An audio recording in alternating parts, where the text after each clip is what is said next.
Halo dokter, ini dia cara cek saraf kranial wajah dan tenggorokan.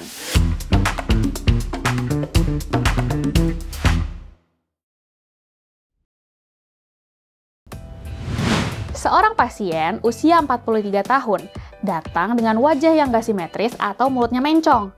Apakah ini kasus Bell palsy, stroke, atau bahkan tumor batang otak? Nah, untuk keluhan ini kita perlu periksa saraf kranial ke-5, 7, 9, 10, dan 12. Pemeriksaan fungsi motorik. Kita mulai dengan pemeriksaan otot wajah dan mulut. Yang pertama, kita minta pasien menggigit, lepas sambil kita palpasi otot masseter kanan dan kiri untuk menilai saraf kranial ke-5. Kemudian, minta pasien membuka mulut dan dorong rahang bawahnya, dan lihat kekuatan melawan dorongan tangan. Lanjutkan ke saraf kranial ke-7. Amati wajah pasien. Perhatikan simetri kerutan dahi, alis, lipatan nasolabial, dan garis senyum. Minta pasien untuk angkat alis, pejamkan mata, tersenyum, dan menggembungkan pipi. Untuk saraf kranial 9 dan 10, minta pasien untuk buka mulut. Ucapkan A, lalu lihat apakah palatum naik dan uvula tetap di tengah. Lanjutkan dengan minum menggunakan sedotan. Nilai kemampuan menelan. Terakhir, saraf kranial ke-12. Amati lidah di dalam mulut.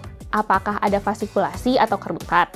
Minta pasien untuk menjulurkan lidah untuk lihat deviasinya. Lalu, minta pasien untuk mendorong pipi dengan lidah melawan tahanan jari. Jadi, saraf kranial 5 atau trigeminus berperan dalam menggerakkan otot-otot mastikasi, seperti masseter dan temporalis, yang penting untuk fungsi mengunyah. Saraf ke-7 atau facialis itu mengatur otot-otot ekspresi wajah, termasuk gerakan alis, kelopak mata, senyum, dan pipi. Saraf 9 atau glossofaring mengendalikan otot stylofaringeus yang berfungsi dalam elevasi faring saat menelan dan berbicara. Sementara, saraf 10 atau vagus mengatur otot-otot palatum dan laring yang berhubungan dengan fonasi, menelan, serta posisi uvula. Kalau saraf 12 atau hipoglossus bertugas mengontrol gerakan lidah, baik saat menjulurkan maupun melawan tahanan. Pemeriksaan motorik ke-5 saraf ini dilakukan secara simultan untuk menilai kekuatan, simetri, dan koordinasi otot-otot wajah, rahang, faring, laring, hingga lidah, sehingga dapat memberikan gambaran fungsi integratif dari sistem saraf kranial yang berperan dalam bicara, menelan, dan ekspresi wajah. Yuk, kita lanjut dengan pemeriksaan fungsi refleks. Cek refleks kornea dengan menyentuh kapas hati-hati ke kornea. Ini sebenarnya untuk menilai saraf 5 sensorik dan juga 7 motorik. Refleks kornea dinilai positif baik bila pasien langsung berkedip pada kedua mata. Untuk menilai saraf 9 dan 10, periksa refleks muntah dengan merangsang posterior lidah menggunakan depresor lidah. Normal jika pasien merasa ingin muntah atau ada kontraksi otot faring sehingga uvulanya bergerak ke atas. Ini arti dari hasil pemeriksaan refleks. Refleks kornea positif baik artinya saraf 5 sensorik dan juga saraf 7 motorik berfungsi baik. Kalau nggak ada kedipan, berarti ada gangguan pada jalur refleksnya. Yang pertama, bila pasien nggak merasakan rangsang. Ini kemungkinan ada lesi pada saraf ke-5. Yang kedua, bila pasien merasa tapi nggak bisa berkedip. Kemungkinan lesinya itu pada saraf ke-7. Sebelum kita bahas lebih lanjut, dokter udah tahu belum soal e-course Alomedica? Di website Alomedica, tersedia nih e-course untuk berbagai bidang yang narasumbernya nggak perlu dokter ragukan lagi. Mau kapanpun dan dimanapun, dokter bisa akses e-course melalui website Alomedica. Udah gitu, sekarang e-course kita ber-SKP Kemenkes loh. Yuk ikuti e-course Alomedica sekarang. Pemeriksaan fungsi sensorik. Cara menilai sensorik saraf 5, kita minta pasien untuk tutup mata, lalu sentuhkan kapas di dahi, pipi, dan area rahang. Bandingkan antara sisi wajah kanan dan kiri.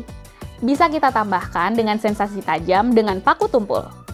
Untuk menilai sensorik saraf 7, letakkan rasa manis di 2/3 anterior lidah. Lanjutkan dengan rasa pahit dan asin. Kalau sensorik saraf 9, nilai dengan cek rasa di 1/3 posterior lidah. Saraf kranial 5 itu bertanggung jawab terhadap sensasi di wajah melalui 3 cabang utamanya. Pertama, cabang oftalmikus ke dahi, kulit kepala, kornea, kelopak mata atas, dan hidung. Kedua, cabang maksilaris ke arah kelopak mata bawah, pipi, gigi atas, dan bibir atas.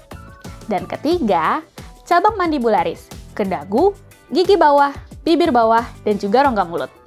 Kalau sensori saraf 7 itu pengecapan rasa manis, asin, dan asam pada 2/3 anterior lidah. Sepertiga posterior lidahnya itu oref saraf 9 ya dok. Saraf 9 ini juga berperan dalam refleks muntah bersama dengan saraf 10.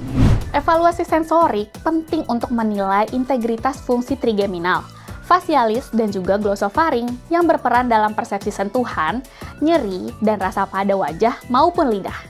Gitu dok, cara pemeriksaan saraf kranial ke-5, 7, 9, 10, dan 12. Semoga video ini bermanfaat ya. Nantikan video pemeriksaan saraf kranial selanjutnya. Like dan share video ini ke teman-teman dokter. Jangan lupa subscribe channel Alomedica dan nyalakan lonceng notifikasinya.